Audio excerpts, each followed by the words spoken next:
छत्रपती शिवाजी महाराजांना मानाचा मुजरा करतो। आज छत्रपती शिवाजी महाराजांची जयंती आहे आणि संपूर्ण विश्वामध्ये छत्रपती शिवाजी महाराजांची जयंती साजरी होत आहे।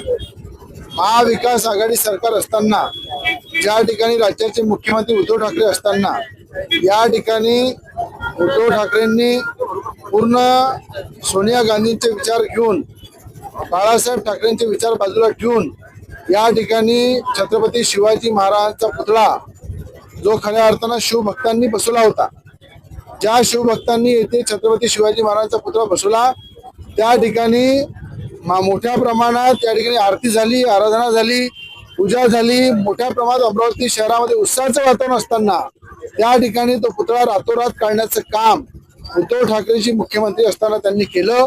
ज्या ठिकाणी महाराजांचा अवमान केला, विटंबना केली, त्या ठिकाणी खऱ्या अर्थात त्याला धडा शिकवण्याचं काम महाराष्ट्राच्या शिवभक्तांनी आणि महाराष्ट्राच्या जनतेने उद्धव ठाकरेंची काय परिस्थिती झाली हे आपल्या सगळ्यांना माहीत आहे। आज अमरावती महानगरपालिकेमध्ये भारतीय जनता पार्टीची सत्ता आहे, युवासेना पार्टीची सत्ता आहे। भारतीय जनता पार्टीचा महापौर आहे, युवासेना पार्टीचा उपमहापौर आहे। या ठिकाणी सगळं एक मताने पहिल्या आमसभेमध्ये आता छत्रपती शिवाजी महाराजांचा पुतळा बसवायचा ठराव या ठिकाणी आम्ही पास करू।